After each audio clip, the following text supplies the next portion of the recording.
creo profundamente en cómo las palabras pueden sanar la mente humana. Entonces, cuando somos niños, cuando somos adolescentes, el autoconcepto se construye en base a lo que vimos de nosotros mismos. Por eso a veces las opiniones de los demás suelen ser tan importantes, porque en un principio de la vida así es que formamos lo que pensamos de nosotros mismos. Sin embargo, cuando llegamos a un nivel de madurez, de entendimiento, de desarrollo personal tan alto, tenemos que comenzar a construir ese autoconcepto en base a lo que nosotros creemos de nosotros mismos, en base a los hechos, en base a nuestro desarrollo, nuestros talentos y las experiencias de la vida adulta, que es lo que nos permite como tener pruebas fiables de lo que en realidad somos. Por ejemplo, es importante, ahí juega un papel fundamental la relación que tengamos con nosotras mismas, porque cuando tenemos una relación firme, una relación estable, una relación fuerte con nosotras mismas, esas exigencias pues se van a regular en base a nuestros términos, no en base a los términos de terceros o términos sociales.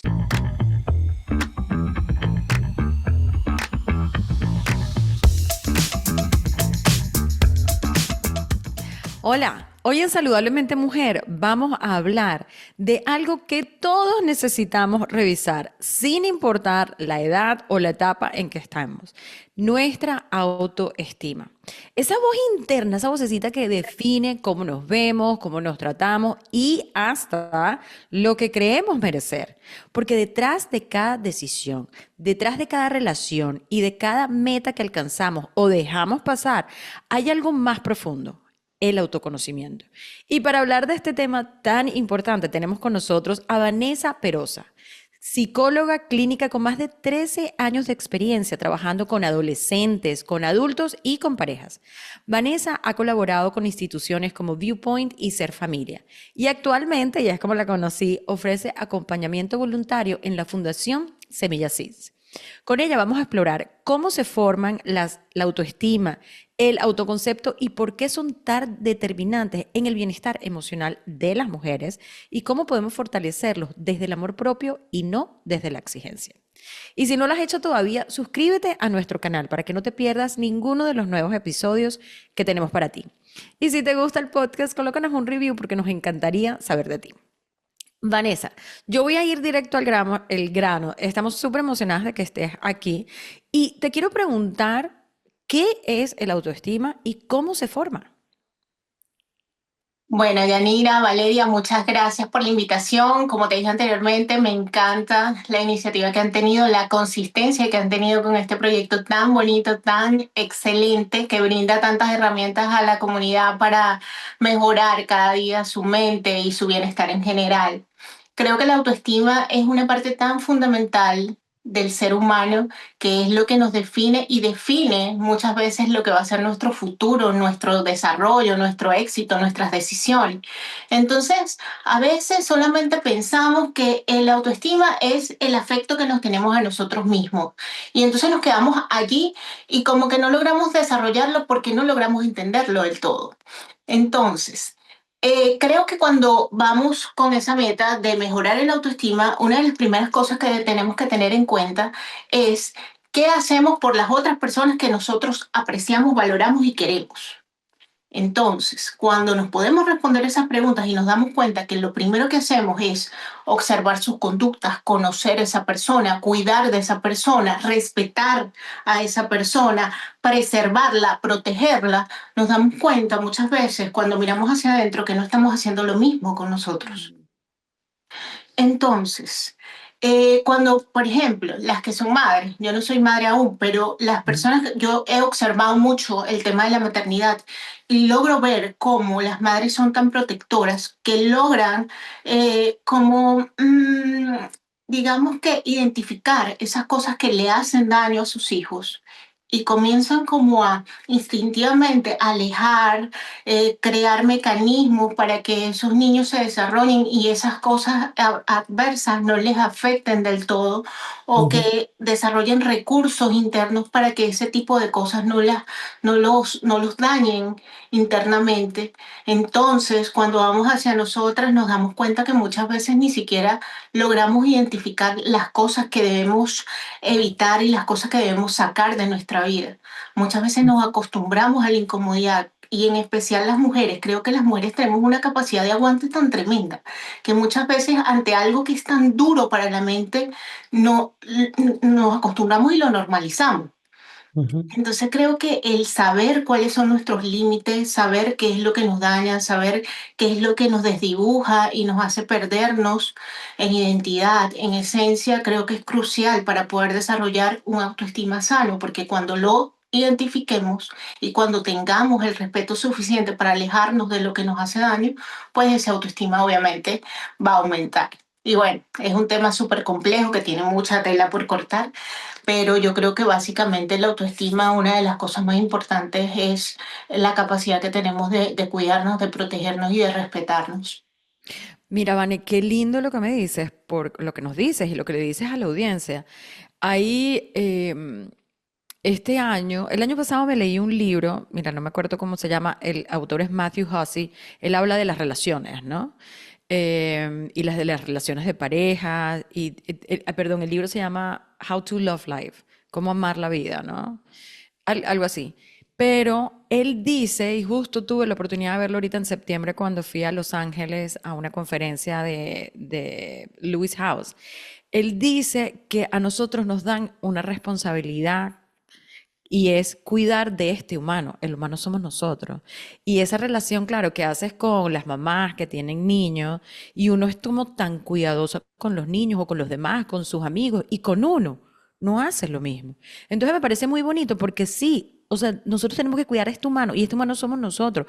Hay que cuidar cómo nos hablamos, lo que nos decimos, lo que hacemos, las límites que tú hablabas que son tan importantes. Y sí, para mí esa autoestima es el reflejo, ¿verdad? De cómo tú te hablas cuando nadie te escucha, cómo tú te tratas. Y bueno, no, como tú decías, o sea, no es que, o sea, la autoestima no es como de un día para otro, ay, ya, tengo autoestima. Eso se va construyendo. No es de la noche a la mañana, sí se construye con las experiencias, con lo que escuchamos, con las comparaciones, con las creencias que tenemos, ¿no? Que todo eso va a ir formando nuestro valor. No sé qué opinas, mi Vale.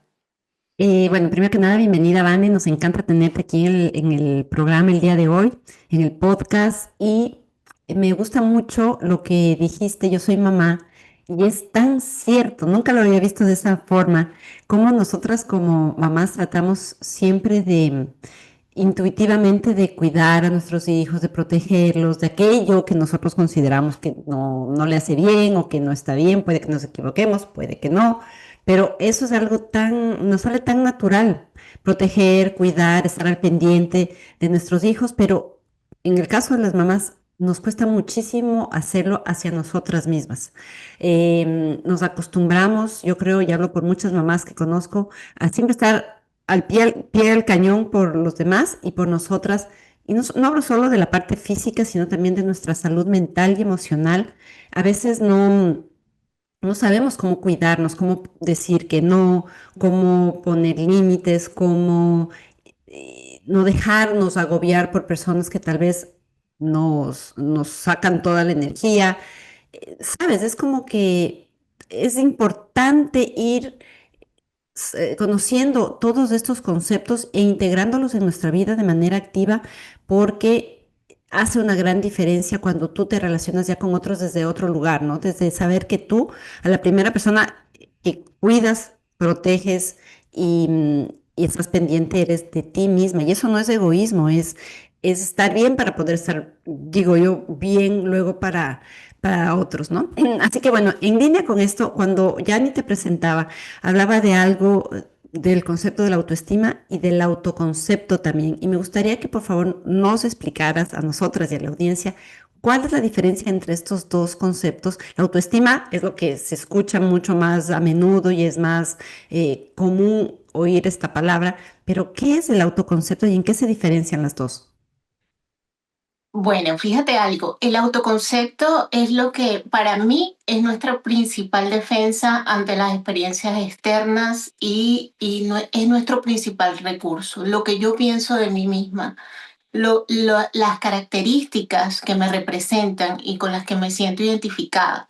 Si una persona no sabe quién es y para qué es buena o para qué es mala, en psicología tenemos un ejercicio que se llama la ventana, en la cual colocamos primero lo que cada persona sabe de sí misma y lo que todas las personas a su alrededor reconocen. O sea, es como escribir las características que esa persona sabe de sí misma y las características que todas las personas ven en ti. Ok. Y luego se va a colocar las características que las personas identifican de ti, pero que tú sientes que no las tienes. Y luego vas a colocar la parte oculta, que es lo que tú sabes de ti mismo, pero que nadie lo sabe.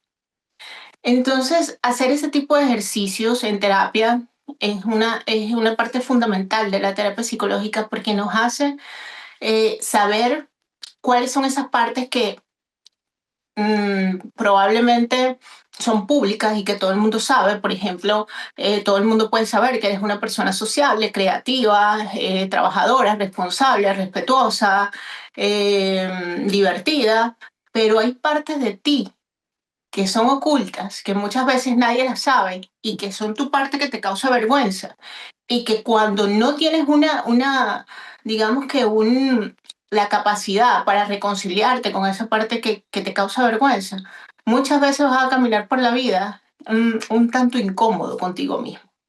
Entonces, la profundidad de la terapia implica que debemos como integrar todas esas características hasta que todas te causen el mayor orgullo posible. Ujú. Entender que nadie es perfecto, que todo el mundo tiene partes oscuras, que todo el mundo tiene cosas de las cuales no se siente tan orgulloso, pero que es parte de ti y que no tiene nada de malo tenerlas y que las puedes ir sublimando y las puedes ir mejorando, pero eso no significa que eso te hace malo o que eso te hace digno de que sientas vergüenza o que te sientas mal contigo mismo. Entonces, bueno, es un tema bastante complejo que creo que todos debemos ir trabajando. Cuando somos muy niños, en la niñez, en la adolescencia, el autoconcepto se va construyendo en base a lo que oímos de nosotros mismos, en base a lo que nos dicen. Ujú. Siempre recuerdo que tengo una tía muy importante para mí que ella me dijo a los 7 años, Vanessa, tú eres buena con las palabras. Tú pronuncias bien, tú te sabes muchas palabras para tu edad. Y eso se quedó tan grabado en mi cabeza que mira, estudié psicología y creo profundamente en cómo las palabras pueden sanar la mente humana. Entonces, cuando somos niños, cuando somos adolescentes, el autoconcepto se construye en base a lo que vimos de nosotros mismos. Por eso a veces las opiniones de los demás suelen ser tan importantes, porque Ujú. en un principio de la vida así es que formamos lo que pensamos de nosotros mismos. Sin embargo, cuando llegamos a un nivel de madurez, de entendimiento, de desarrollo personal tan alto, tenemos que comenzar a construir ese autoconcepto en base a lo que nosotros creemos de nosotros mismos, en base a los hechos, en base a nuestro desarrollo, nuestros talentos y las experiencias de la vida adulta, que es lo que nos permite como tener pruebas fiables de lo que en realidad somos. Por ejemplo, si yo soy una persona que todos los días llego súper temprano al trabajo, soy muy eficiente con mi trabajo, entrego todo a tiempo, ya eso es una prueba de lo responsable y lo diligente que yo soy. Entonces, cuando me lo digo a mí misma, eso se vuelve como un piso de mi autoconcepto. Cuando, por ejemplo, soy una persona que siempre está disponible para escuchar a mi círculo cercano y siempre les doy contención emocional, entonces me doy cuenta que ese hecho me hace ser una persona que soy altamente receptiva con las personas que están a mi alrededor y que estoy incondicional con ellos. Entonces se vuelve otra característica de mi autoconcepto.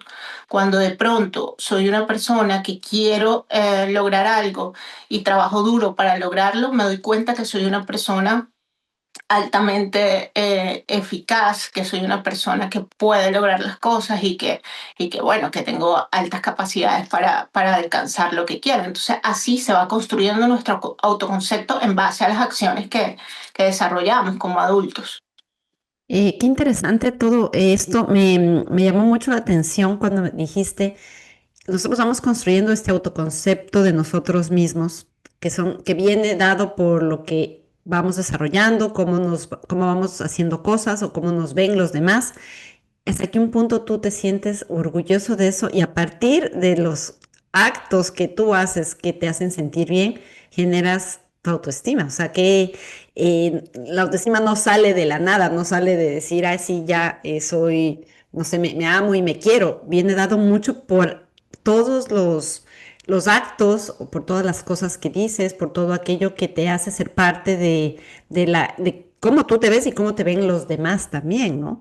Creo que eso es algo súper relevante y me quedo pensando cuando son niños y pienso en mis hijos, todo lo que uno les dice puede tener un impacto tan grande en la formación de su autoconcepto y de cuánto se creen capaces de ser, de lograr, de hacer. O sea, como tu tía que te dijo que tú tenías un don para la palabra y eso te marcó y tú te lo creíste, o sea, sabías que eras buena, pero cuando alguien la reforzó, como que quedó impregnado en ti y eso te ha acompañado a lo largo de la vida. Cualquier cosa que nos han dicho de cuando éramos pequeños que somos, que podemos hacer bien y que lo hacemos de manera excelente o muy buena, eso es algo que uno se lo lleva impregnado, pero en la piel y a conciencia, ¿no? Y cómo desde ahí puedes tanto en lo bueno como en lo no, en la connotación positiva como en la no tanto, cómo puedes afectar también el futuro desarrollo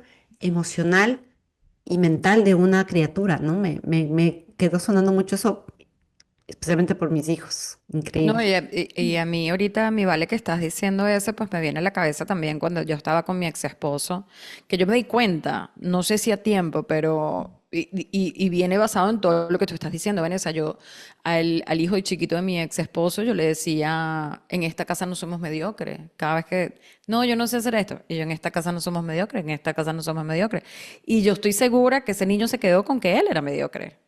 Ya yo no lo vi más, pues porque nos divorciamos. Pero cuando yo me di cuenta, porque hice un ejercicio de creencias, ¿no? Y cuando yo me di cuenta de lo que él estaba diciendo, ahí lo cambié todo. Y cada vez que me decía, no, es que yo no sé hacer esto, yo, mi amor, tú sí sabes, tú eres inteligente, tú eres capaz. Pero claro, me da miedo que lo dejé con eso de mediocre. Y por eso tan importante esta parte de las palabras, de lo que nos dicen y lo que decimos, para ese autoestima y ese autoconcepto, especialmente en los niños que son chiquitos, ¿no? Eh, y creo que también es bonito porque tú hablaste no solamente de cuando uno es niño y adolescente, sino también en la adultez. Y uno en la adultez, y más, tal vez tú no, Vane, todavía, pero Valeria y yo, que ya pasamos los Ujú. 50 ya es así, uno está en otra etapa. Es así, lo que te digan te resbala. Ahorita estamos como en una etapa como de mucho más amor, de una autoestima más grande. Entonces es muy lindo, ¿no? Los cambios que uno puede percibir. Pero ahorita, o sea, como estábamos hablando de toda esta parte de niños, quiero que nos hables un poco cómo esa voz interna, ¿verdad? Se forma en la infancia y cómo se refuerza en la adultez. Porque esa misma vocecita, o sea, tu tía te dijo algo, pero tú te lo volviste a repetir una y otra vez, que eras buena con las palabras, y eso tal vez te hizo estudiar lo que estás estudiando o lo que sea. Entonces, ¿cómo esa voz interna se forma en la infancia y cómo se refuerza en la adultez? Bueno, chicas, en psicología hay algo que se llama posición existencial y ese concepto nos habla desde que estamos recién nacidos. Nosotros podemos leer y se queda en nuestro inconsciente las reacciones que tienen nuestros padres cuando nos ven, cuando hacemos algo, cuando lloramos, cuando nos reímos y eso nos va creando como un concepto de lo que somos para el mundo, de lo que somos para los demás. Entonces, desde ese momento, bueno, muchos estudios dicen que hasta desde que estamos dentro del útero, podemos sentir lo que representamos para nuestra mamá. Si nuestra mamá está triste por el embarazo, si nuestra mamá está feliz con nuestra llegada. Y bueno, el ser humano, traer vida es algo tan complejo. Yo en lo personal, pues estoy muy consciente de eso y quizás por eso lo he postergado tanto. Creo que nuestra voz interna se va formando a partir de lo que somos para las personas importantes, para nosotros, para nuestros cuidadores. Desde nuestro inconsciente se van formando esas pequeñas acciones de nuestros padres que tan rápido nos agarraban cuando estábamos llorando, Mm. que tan inmediata nos asistían cuando nos sentíamos mal, eh, cuando no podemos expresarnos con palabras. Luego, cuando vamos entendiendo la comunicación y lo que nos van diciendo acerca de nosotros. Obviamente estamos en un momento en el cual hay mucha información, pero en generaciones pasadas, como las que quizás nos tocaron a nosotros, teníamos unos padres un poco desinformados y pasaban cosas que de pronto no debieron pasar, métodos de corrección que quizás eran muy abruptos, reforzamientos que no eran los más humanos o inteligentes, y no era una cuestión de meterle el componente maldad, sino de inconsciencia y desinformación.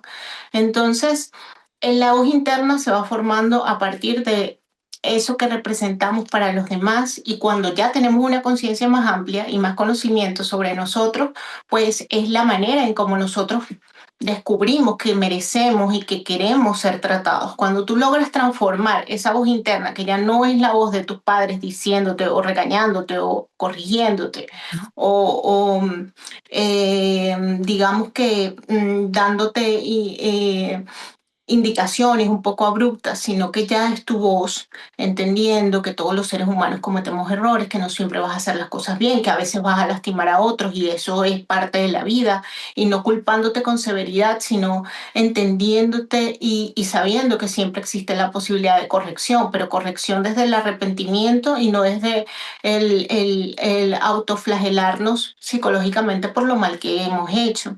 Cuando logramos convertir esa voz interna como en un estado más amistoso, más comprensivo, más compasivo, pues logramos tener una voz interna que juegue a nuestro favor. Creo que la relación que tenemos con nosotros mismos pues va mucho de reconciliarnos con lo que somos. Hay personas que viven culpándose por cosas que hicieron hace años. Hay gente que no sabe sobrellevar la culpa, que no sabe soltarla, que no sabe trabajarla, y que esa culpa los acompaña y los hace llevar una vida realmente negativa. Hay personas que cuando cometen un error se culpabilizan tanto que en su inconsciente lo único que llevan es: yo no soy merecedor de que me pasen cosas buenas. Y Mm. cuando el inconsciente tiene algo en su mente, pues actúa de manera que esa idea se cumpla de forma inconsciente y se refuerce. Entonces, por eso es tan importante tomarnos el tiempo para saber qué está pasando por nuestra cabeza, porque pasan tantos pensamientos a la vez que muchas veces no nos damos cuenta de lo que estamos pensando sobre nosotros mismos y sobre nuestra vida. Y eso nos lleva a autocastigarnos de forma inconsciente y a crear escenarios y situaciones que son perjudiciales para nosotros. Entonces, ¿qué sería el escenario ideal a nivel psicológico? Pues que reconozcamos para lo que somos buenos, reconozcamos lo que hacemos bien, sepamos que no todo está en nuestro control, Ujú. nos aferremos a la idea de que tenemos los recursos internos para solucionar las situaciones, y que en situaciones pasadas pues hemos tenido las herramientas para resolver todo lo que se nos ha presentado, que intentamos mantener la mente lo más en calma posible, y que los errores que hemos cometido pues aprendamos de ellos, corrijamos y nos comprometamos a mejorarlos y a no volverlos a cometer, pero que eso no se convierta en una idea repetitiva que nos persiga y que nos torture psicológicamente. Me- O sea, súper, súper interesante porque cuando nosotros somos más jóvenes no tenemos esta conciencia que tenemos ahora. Y lo que Vale y yo siempre decimos, y justo estaba grabando esta mañana un episodio de mi podcast en inglés, y hablaba de ti, mi Vale, que decía, nosotros siempre hablamos de si algunas veces nosotros estamos que no sabemos qué hacer con todas las herramientas que tenemos, nos preguntamos qué hace la gente que no tiene herramientas. O sea, están como ida. Pero lo que tú dices es tan interesante, Vane, porque uno tiene esta voz que le está diciendo muchas cosas y cuando uno es más joven, uno se autoflagela y se castiga, pero mal. Y toma tanto tiempo uno entender qué es lo que se está diciendo, porque tú lo decías, o sea, tenemos 60.000 pensamientos al día de los cuales no sabemos qué estamos pensando, de los cuales 90% son los mismos todos los días y 80% son negativos. O sea, todo el tiempo, la mayor parte del tiempo nos estamos hablando negativo. Entonces, ¿qué hacer para conocernos, para entender qué es lo que estamos pensando y cambiarlos y entender de que, mira, o sea, primero, todas estas experiencias igual las sobrellevé, o sea, algo bueno hice. O tal vez hacer una línea de tiempo y uno decir, mira todo lo que he hecho bien cada vez que nos estamos castigando. Entonces me pareció de verdad que realmente interesante lo que dijiste ahorita, ¿no? Y sabes qué, también yo me quedé pensando en eso de la voz interna, como nosotros, cómo nos hablamos. Dicen que como tú hablas a la gente, también te hablas a ti mismo. Si los hablas con respeto, con buen tono, con un tono compasivo, amable, así te vas a hablar a ti mismo. Pero cuando haces el ejercicio, muchas veces yo me he encontrado a mí misma hablándome con severidad, con dureza, pues no en el tono más amable y compasivo y amoroso. Pero ojo, es un ejercicio que uno se sorprende de cómo uno se habla a sí mismo.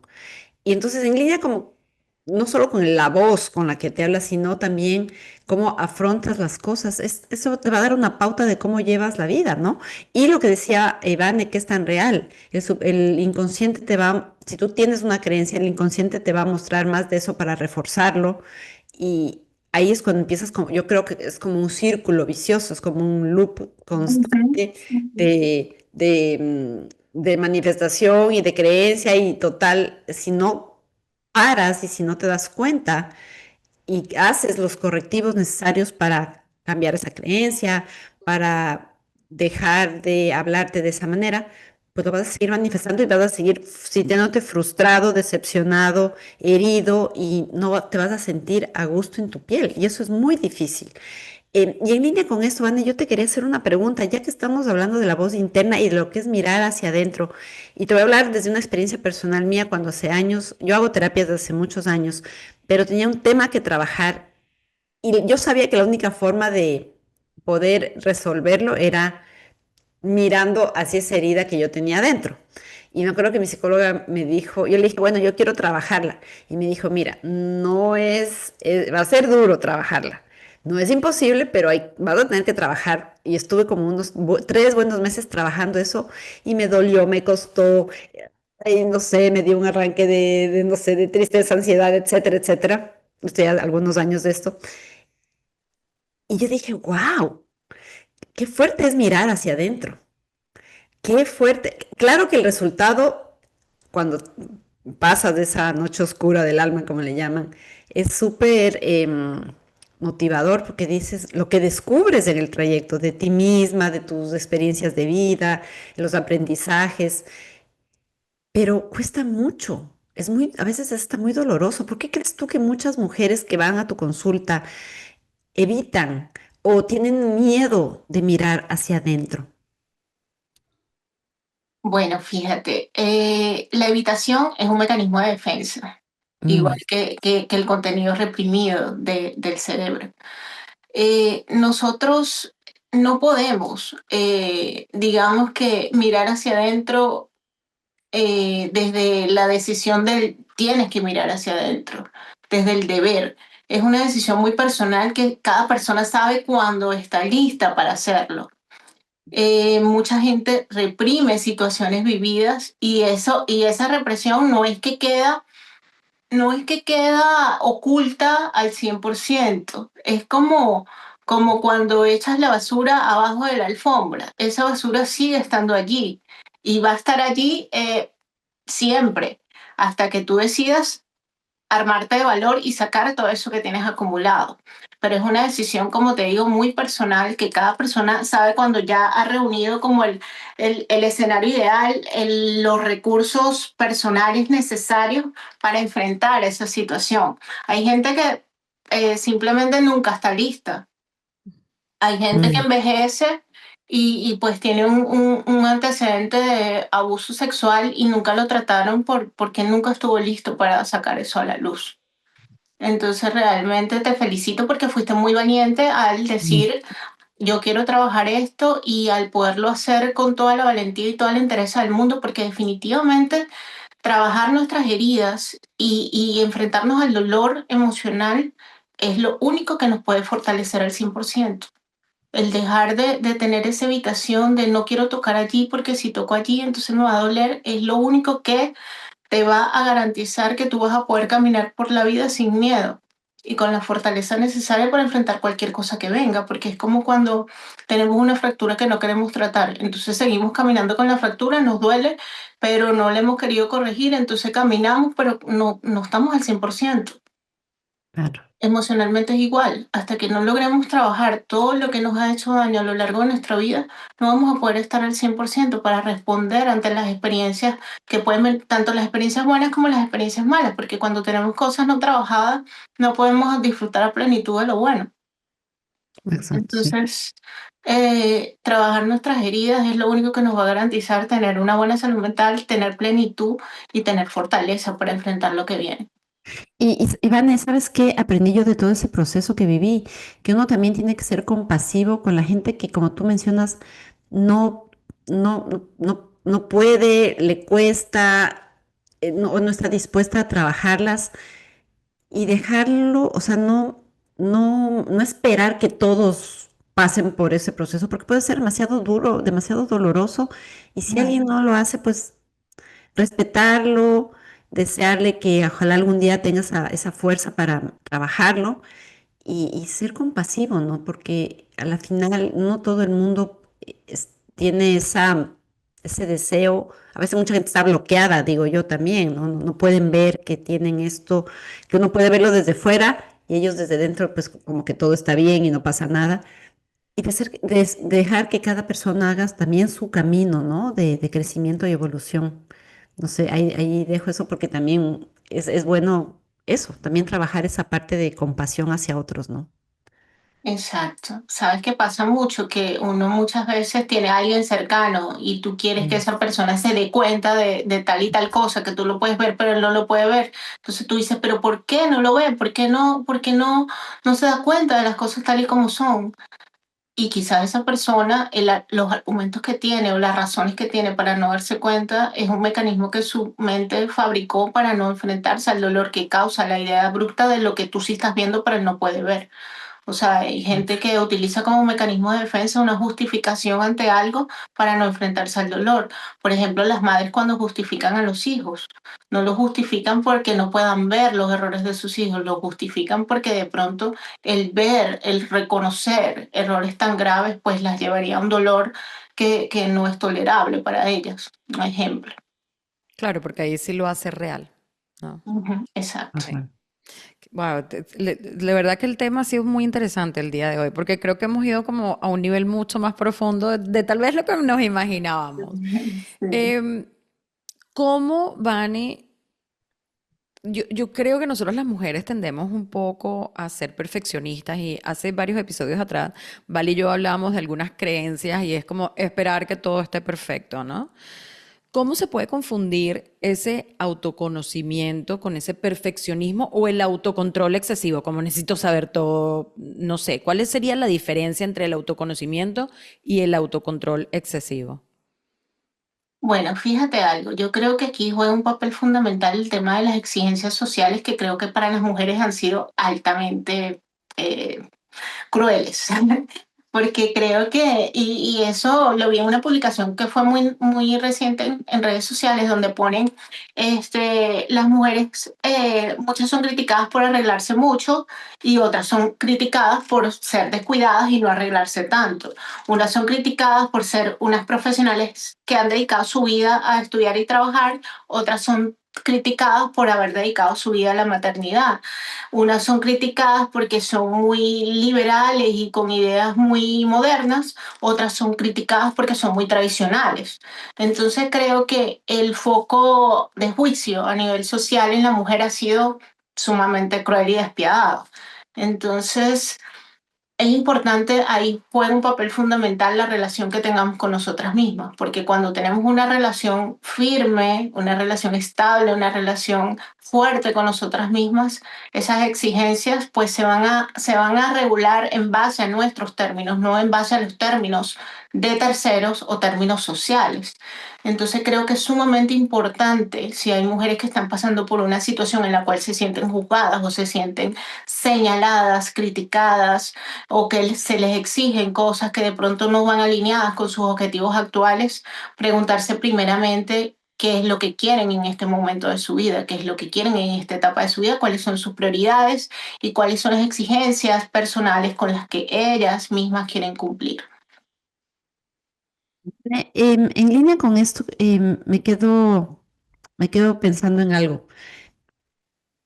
¿Qué define el éxito a la final? O sea, ¿cómo se define el éxito desde el punto de vista de la autoestima? ¿Cómo se relacionan? Porque, claro, hoy en día tenemos un estándar muy alto de perfeccionismo, si quieres, y de éxito. O sea, lo que llamamos de éxito es que exponerte en redes sociales, tener 500,000 seguidores, ser visto.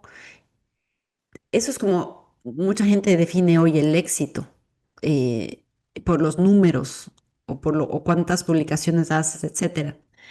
Pero no sé si en el fondo eso hable de la autoestima de la gente, ¿no? No sé si me explico, es como que la gente pensaría que si tú lo ves desde fuera, si tú ves esta perfección, ¿no? Entre comillas, lo digo, tú dices, no, Sí. esta persona es entradora, extrovertida, se come el mundo por delante, y no creo necesariamente que sea así. No está relacionado cuántos cantantes o artistas vemos que están en la cumbre del éxito y son tremendamente infelices.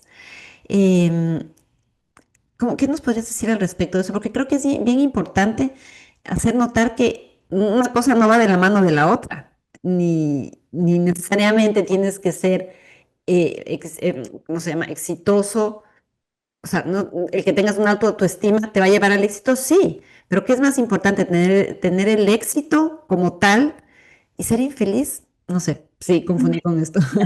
Bueno, hace un momento que estábamos hablando, me surgió una idea que creo que es fundamental saber y reconocer cuál es nuestro sistema de valores y de creencias. Ujú. Mm, ¿Qué es lo importante para nosotros? Si para mí es importante ser una persona honesta, íntegra, una persona que no negocia sus principios, una persona que no se vende por dinero o por conveniencia. Y yo vivo una vida en la cual mis decisiones están alineadas con esos valores, yo voy a tener una congruencia interna que me va a llevar a tener paz, tranquilidad, plenitud, y eso se va a transmitir en todo lo que yo haga, en todo lo que yo diga, en todo lo que yo emprenda. Entonces creo que definitivamente el éxito va de saber cuáles son mis valores y cuál es mi sistema de valores y tener una vida alineada a esos valores. Porque de esa manera es que podemos vivir en paz, no hay otra fórmula. Muchas veces hay personas que sí tienen éxito, pero tienen éxito a costa de qué? A costa de ujú. entregar cosas que en su mente eran importantes, pero que negociaron y dejaron ir y se fueron infieles a sí mismos por obtener algo. Y ahí cuando existe una congruencia, eso no te deja vivir tranquilo. Entonces la única manera es alinear nuestra vida. Para mí es esa. Yo creo que, no sé, tal vez también, y aquí pensando en lo que decía Valeria de la autoestima y el éxito, cuando nosotros tenemos una autoestima alta, obviamente la forma en cómo nos sentimos y cómo actuamos va a ser diferente. Hemos mencionado muchas veces que la forma en que pensamos determina cómo nos sentimos, la forma en que de cómo nos sentimos determina las acciones que tomamos y las acciones que tomamos determinan nuestra vida, ¿no? Entonces, cuando una mujer, ¿verdad?, tiene una autoestima baja, tal vez vamos a evitar retos, tal vez no nos vamos a lanzar al charco, tal vez vamos a negociar mal los límites y vamos a decir que todos que sí, ¿no? Y te tengo que ser auténtica, a mí me ha pasado, o sea, cuando en momentos no me siento como worth it, como que soy suficiente, eso se me nota y repercute en cosas. Entonces yo sí diría que tiene que ver un poco la autoestima con el éxito y el éxito cada quien lo define diferente, era lo que tú decías, ¿vale? O sea, para mí el éxito es poder meditar, hacer ejercicio, comer comida sana. Para otro puede ser haber escrito 8 libros. O sea, cada quien es Ujú. diferente. Pero sí definitivamente es un tema importante que nosotros trabajemos en nuestra autoestima, porque eso nos ayuda con nuestro amor propio y con nuestro worth. ¿Cómo se dice worth en Nuestro valor, nuestra nuestro valía. valor? Exactamente. Entonces eso me parece también como importante hablarlo.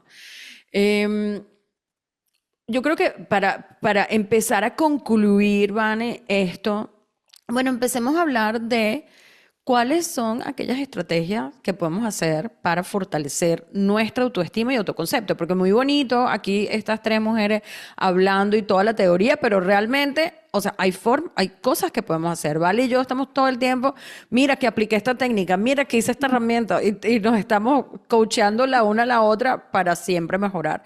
Entonces, tú como psicóloga, ¿qué incluyes tú en tus terapias para que una persona pueda fortalecer su autoestima y su autoconcepto? Bueno, primeramente espero que también me pasen sus estrategias, las espero, que me incluyan en esa retroalimentación de sabiduría que ustedes tienen. Y bueno, yo creo que lo primero que debe hacer cualquier mujer es Mm. conocerse, saber cuáles son tus puntos fuertes, tus puntos débiles, esas experiencias que te marcaron positivamente, esas experiencias que definitivamente te avergüenzan un poco y lograr trabajarlas, ya sea contigo misma mediante la introspección, mediante la reflexión, o si no puedes hacerlo, pues buscar un especialista que te ayude y que te guíe en apaciguar esos pensamientos de pronto de culpa, de vergüenza, que es como tú decías anteriormente, Yanira, cuando uno no se siente bien con uno mismo, pues eso se nota hasta en la manera de caminar, hasta en el tono de voz, cómo hables, cómo te expresas, cómo te vistes, cómo miras, se siente, es algo que a veces la ciencia pues no lo ha explicado, pero y otros pueden sentir cuando tú andas débil, cuando tú andas en un estado de ánimo un poco como desanimado, porque hasta no te tratan igual, no te tratan, la persona, una persona te puede tratar genial, pero cuando tú andas en tu estado de mayor desánimo, pues no te trata de la misma manera, es como si todo el mundo te repeliera. Entonces, qué importante es eso que tú dijiste de pues fortalecer este estado de ánimo, este autoestima, saber que necesitamos cuidar de nosotras mismas, tanto externamente como internamente, saber cuáles son esos factores de riesgo que nos hacen sentirnos vulnerables, sentirnos poco suficientes. A veces estamos al lado de personas que nos perjudican altamente psicológicamente. Yo siempre soy partidaria de que las personas no deben victimizarse y deben responsabilizarse de lo que eligen y lo que deciden, pero es innegable decir que hay personas que muchas veces hacen bastante daño a nivel emocional y que cuando son personas importantes como un familiar o como una pareja, pues el daño se vuelve bastante representativo para el cerebro cuando alguien te dice cosas negativas de ti misma, cuando Mm. alguien te critica constantemente. Saber que esos factores son factores perjudiciales para tu autoestima y para tu desarrollo en general es crucial para desarrollar mecanismos de defensa ante esas personas. Yo como psicólogo no le puedo decir a nadie, aléjate, porque eso es una decisión personal. Pero sí desarrollar, siempre les digo, tienes que desarrollar mecanismos de defensa. Es como cuando tú agarras algo caliente con la mano, inmediatamente lo quitas y no vas a volver a agarrar una segunda vez eso con la mano sin nada. Tú te pones un trapo para agarrarlo. Ese trapo representa el mecanismo de defensa que tú estás utilizando para aislar el daño que tú puedes hacerte con el estímulo que está siendo peligroso. Entonces a nivel psicológico es lo mismo. Tú necesitas desarrollar mecanismos ante las cosas que te causan un riesgo o te causan un daño emocional. Otra cosa que creo que es muy importante para desarrollar un buen autoestima es honrar tu palabra. Cuando tú digas, me voy a levantar temprano hoy voy a hacer tal y tal tarea, hacerlo. Eso te ayuda a sentirte eficiente y comprometido contigo misma y con tu crecimiento. Tener rutinas. siempre cuando te levantes tener propósitos, así sean pequeños. Por ejemplo, ir al trabajo, hacer ejercicio, comprar tal y tal cosa, limpiar tal y tal espacio. Ese tipo de tareas, cumplirlas, completarlas, te hace sentir cada día más eficiente y más capaz. Ujú. Cuando no lo haces y te lo has prometido, sientes como una pequeña decepción de ti mismo. Entonces, Ujú. creo que es tantas pequeñas cosas que podemos hacer para reforzar el autoestima. También el tema de postergar la gratificación. A veces somos adictos a la gratificación, a comernos algo rico todos los días. Entonces ponernos reglas, ser autoritarios un poco con nosotros mismos y entrar en el tema de la disciplina, pues también nos hace sentir mejor con nosotros mismos, porque si yo me comprometo a no comer dulce durante la semana, y de pronto lo hago, es como que, cónchale, ¿por qué? Y entonces es como que reprocharte internamente, sin caer en extremismo, pero sí es como reprocharte un poquito. Entonces no hay nada como cumplir tu palabra, comprometerte con lo que dices y con lo que te hace bien, y pues tener una vida que sea alineada con tus objetivos. La gente algunas veces, me encanta todo lo que dijiste, o sea, todos son cosas que definitivamente hay que practicar. Hay dos cosas, o sea, bueno, varias, ¿no? Pero la disciplina es súper importante. A mí me encantó un concepto de la disciplina es hacer lo que sabes que tienes que hacer cuando aún no tienes ganas de hacerlo. Pero cuando lo haces, cada vez que tú haces algo, deja, cada vez que tú dijiste un día más que no voy a comer dulce y lo hiciste, eso de hacerlo, eso te sube el autoestima. Y eso es súper importante. ¿Por qué? Porque, o sea, ya yo digo, mi cerebro dice, ya, yo soy capaz, sí puedo. Y si eres capaz de hacer eso, o sea, de no comer dulce de lunes a viernes, y lo lograste, te sube la autoestima y te da al cerebro, le da la parte de, ah, bueno, ya pude hacer esto, entonces puedo hacer otras cosas. Entonces tal vez puedo escribir 10 páginas de mi libro todos los días. Entonces, es como un círculo vicioso, pero positivo, no es vicioso, es súper bueno, ¿no? Como decía Vale antes, eso me encanta. Yo agregaría también aquí, bueno, la de la dopamina que dijiste, lo de postergar la gratificación. Estamos acostumbrados a este mundo de que si quiero algo, voy a Amazon, lo compro ya, listo. Y en mi casa puede llegar hasta en 4 horas y pago extra. Entonces lo tengo ya. O quiero ver una película, me voy, Netflix, lo veo, perfecto, no hay problema. Entonces estamos muy acostumbrados a que todo tiene que ser ya.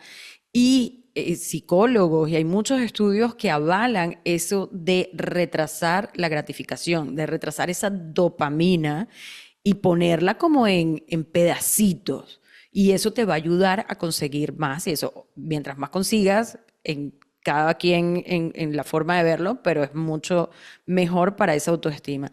Yo creo que agregaría lo de la gratitud. A mí la gratitud me ha cambiado la vida. O sea, yo me levanto, yo saludo a mis plantas, que dicen que las plantas son los nuevos pets, los nuevos, las mascotas. Mis plantas son, bueno, ya trato de no decirle hola a la planta que es fake, pero a la que no es de real. Pero, o sea, yo todos los días me levanto y si está lloviendo, ay, qué chévere que está lloviendo porque las plantitas van a tener agua. Y si está, veo para allá porque tengo mi ventana allá. Y si está azul como está hoy azul, y yo, ay, qué bello porque está todo. Y si está frío, ay, qué chévere porque cuando hace frío el pelo se me pone más liso, ¿no? Entonces, o sea, le trato de ver un sentido a todo y verle como ese lado positivo y de estar agradecido. Cuando tú estás agradecido, vas a, o sea, no le vas a poner tanto enfoque a la parte negativa tuya, tal vez. Tal vez yo no digo, ay, que mi pelo está feo, sino que digo, ay, qué chévere que se va a poner más liso hoy.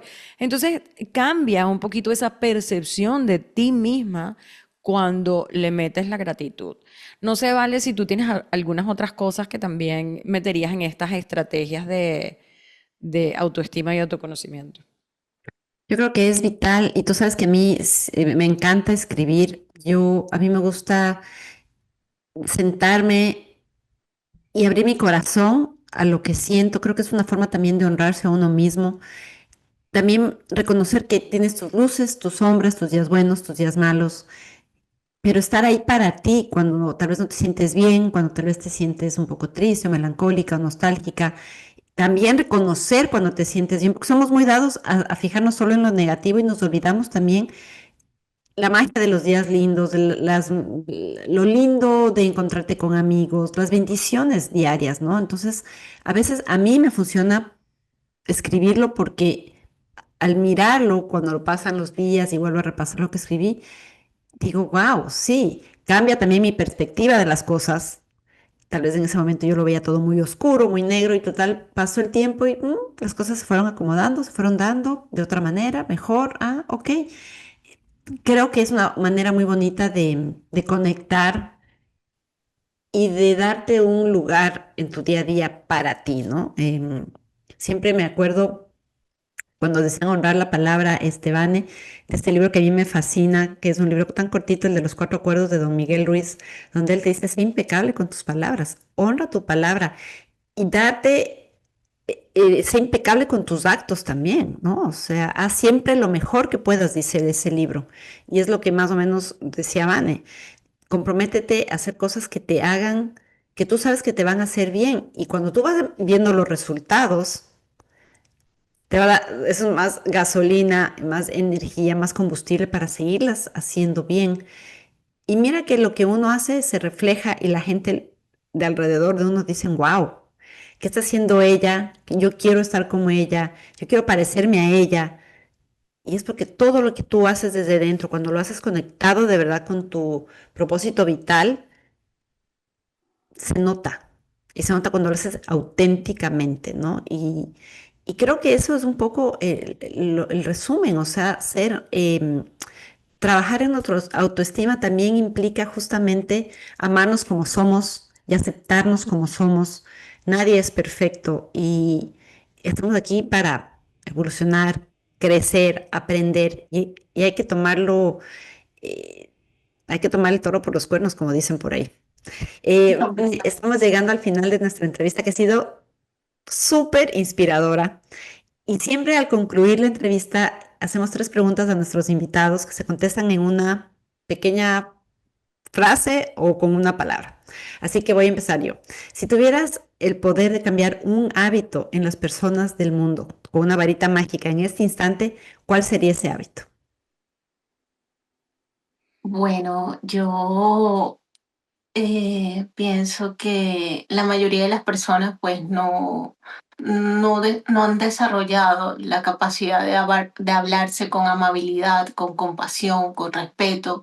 Y yo creo que lo que yo cambiaría en las personas sería tener una voz más amigable, que jugara siempre al favor de la persona que está dirigiendo, que fuera una voz empática, comprensiva, amable, respetuosa y motivadora. Bellísimo. La segunda pregunta, si tú tuvieras la oportunidad de encontrarte con Vanessa de 15 años, con lo que ella estaba viendo en ese momento y con lo que tú sabes ahora, ¿qué consejo le dirías? Mira, yo quizás el de vivir más el presente. Mm. Creo que a veces la vida a esa edad se nos pasa desapercibida y dejamos de apreciar esos momentos en los cuales vivíamos en casa con papá y mamá, con nuestros hermanos, y de pronto la vida te sorprende en que esos momentos pues ya no volvieron y a veces pensamos que iban a ser perdurables. Yo creo que a una persona de 15 años, pues le diría que, o a mí de 15 años, creo que me permitiría vivir a plenitud esa etapa más a profundidad con mis hermanitos, viviendo en casa, con mis papás, estando bajo las reglas de casa y sabiendo que pues en algún momento todo iba a cambiar y que ese momento debió haber sido como más valorado y más apreciado. Y por último, ¿qué significa para ti la palabra bienestar? Bienestar para mí significa el poder tener la tranquilidad de que estás en la posición correcta y en el momento correcto y que estás haciendo lo mejor posible y que estás caminando a tu propio ritmo y con tus propias reglas y en base a los valores que están bien para ti y que son convenientes para tu vida a largo plazo. Vanessa, ha sido una entrevista maravillosa. Eres un ser súper especial. Se te nota en el aura, en tu calidez de hablar y en lo que haces, porque ayudas a muchas mujeres y a muchos adultos mayores y a muchas familias en la fundación y eso realmente es orgullo que sentimos por ti. A ti que nos estás viendo, nos estás escuchando, si te gustó este episodio, compártelo. Y tal vez compártelo con esa mujer que necesita trabajar en su autoestima, en su autovalor y para sentirse mejor. Y nos encantaría si lo compartes también en tus historias y nos etiquetas para que más personas puedan beneficiarse de este contenido. Recuérdate que cada vez que lo haces, nos etiquetas o lo posteas o lo compartes, más personas lo van a poder ver y tal vez esa persona necesita escuchar lo que hoy dijimos. Muchísimas gracias, mi Vane, mi Vale. Vale, como siempre, cierra tú. Gracias a todos los que nos han acompañado en este episodio del podcast.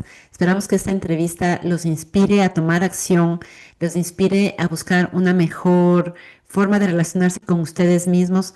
Y recuerden que todas las semanas subimos contenido que puede cambiar y transformar las vidas de muchas personas. Si les gustó este episodio, compártanlo para que más personas puedan beneficiarse de este contenido y los esperamos la próxima semana, como siempre, en un nuevo episodio del podcast Saludablemente Mujer. Un abrazo, Millani, un abrazo, Vane.